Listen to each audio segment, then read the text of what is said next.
Look, everyone, we've made it! 5 episodes! That's like 5 years in YouTube time. I don't know. I'm just saying stuff. It's only been 5 episodes and we've already come such a long way. Mainly, I got lights. You see, I got lights. I want to give you good quality. I got this blue light shining on my face. It looks so nice. Look at it! Look at this spotlight on the wall! Even though it's only been 5 episodes, it's really something I wanted to celebrate, because I've always wanted to do something like this. I go on YouTube and do something creative, something that I really love, and share it with people, but I've just never thought I was good enough. Never thought that I could really do anything with it. And guys, if you want to do something, get off your butt and do it. Just take that first step. You're never going to succeed if you never try. I am just blown away that there are people that want to watch me, that want to see what I have to offer. And I put in everything that I have into these videos. And first of all, I really hope that you're trying these recipes, that you're cooking them at home. Let me know how they turn out. I want to know if you're enjoying this and what I could be doing better to help you out, to make it more enjoyable. Once again, to all of you who have been joining me so far, even though it's only 5 episodes, this hasn't been a long journey, but it's been a really special one for me, and I've been having so much fun with it, and I hope you've been having fun with it. So make sure to hit that like button, subscribe if you want to see more of my content. Thank you so much for joining me, and let's get to cooking.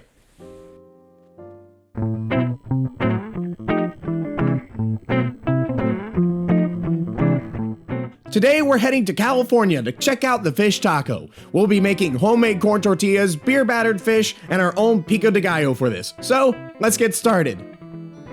To make Pico De Gallo, we'll need very simple ingredients: 10 Roma tomatoes, 1/2 of a red onion, 1 bunch of cilantro, 2 jalapeños, 2 limes, zested and juiced, and 2 tablespoons of kosher salt. Dice your veggies and zest one of your limes and put all of your ingredients in a bowl.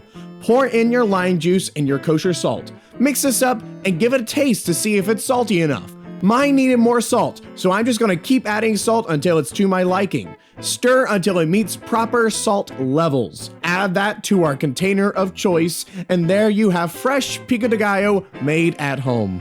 Pro tip: to ease the harsh taste of the red onions, give them a rinse in cold water for a few minutes after dicing, and it will make them taste far more mellow. But if you like that obnoxious onion flavor, this step is not necessary.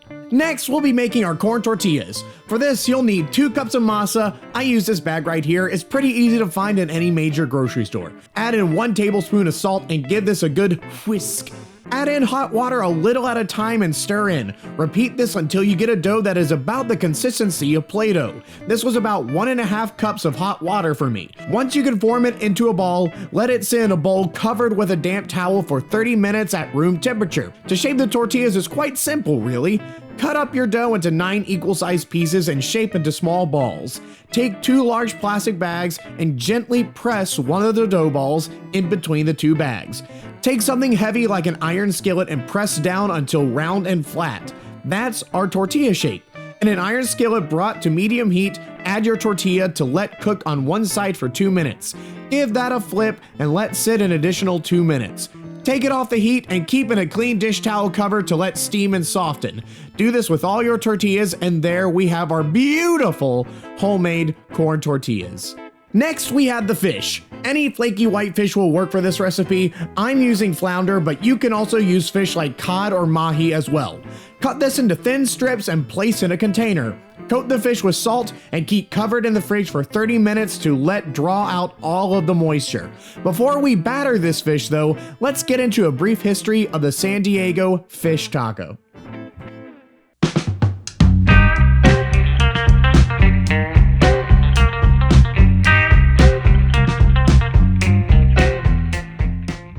This is just a little bit of a cheat, because the fish taco did not originate in California, but in Baja California, a Mexican state just south of California. The city of Ensenada is only an hour south of San Diego, California. Here is believed to be the origins of the fish taco, with Ensenada being a port city, having the only deep water port in the state of Baja California. Seafood is sure to be a staple here. Food trucks and food stands are all over the place in Ensenada, which is where a San Diego State University student, Ralph Rubio, came in contact with the fish taco for the first time. Rubio claims to have been inspired by this experience so much that he wanted to open a restaurant to sell fish tacos. So, Ralph opened up Rubio's Fresh Mexican Grill in San Diego and advertised it as the home of the world-famous fish taco.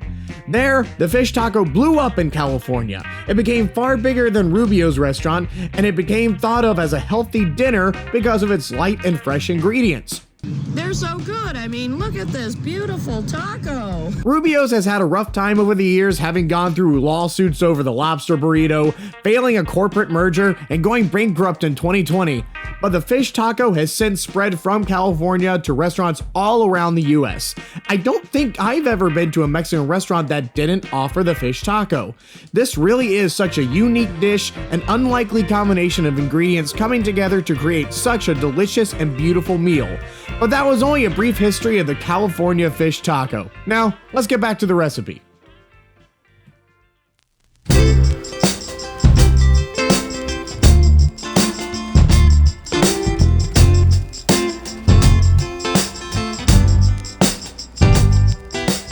For a beer batter, we are of course going to need beer. I always prefer using a lager for my batter. In a large bowl, mix 1 cup of flour, 2 tablespoons cornstarch, 1 tablespoon garlic, 1 tablespoon black pepper, 1 tablespoon cumin, 1 tablespoon cayenne, 1 tablespoon chili powder, and 1 tablespoon of salt. Give that a whisk, and then we'll start adding in our beer.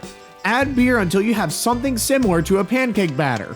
Before we batter our fish, we want to pat our fish sticks dry with a paper towel to get rid of any excess moisture. And with that, our fish are ready to be fried.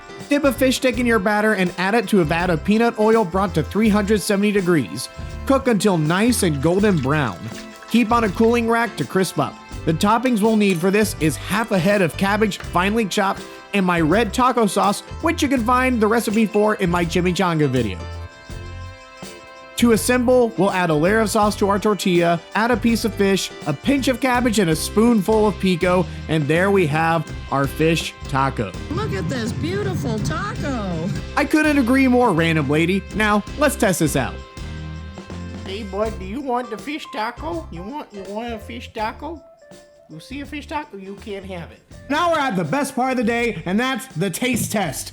Get off the laptop! Well, let's get into this.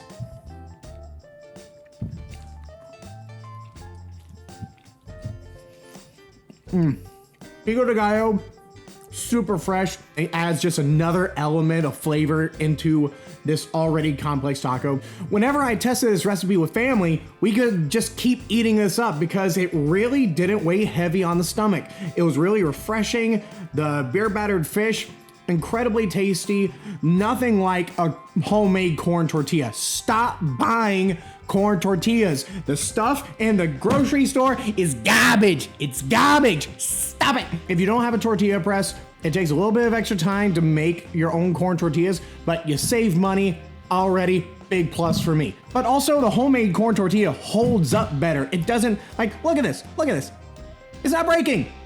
A store-bought corn tortilla would be breaking right now. That's what would be happening. It'd be just going all over the place. I highly recommend this dish. Please go try and make it yourself at home and let me know how it turns out. I want to know if y'all are trying these recipes. But go try yourself. Let me know how it goes. And until next time, I'll see you later.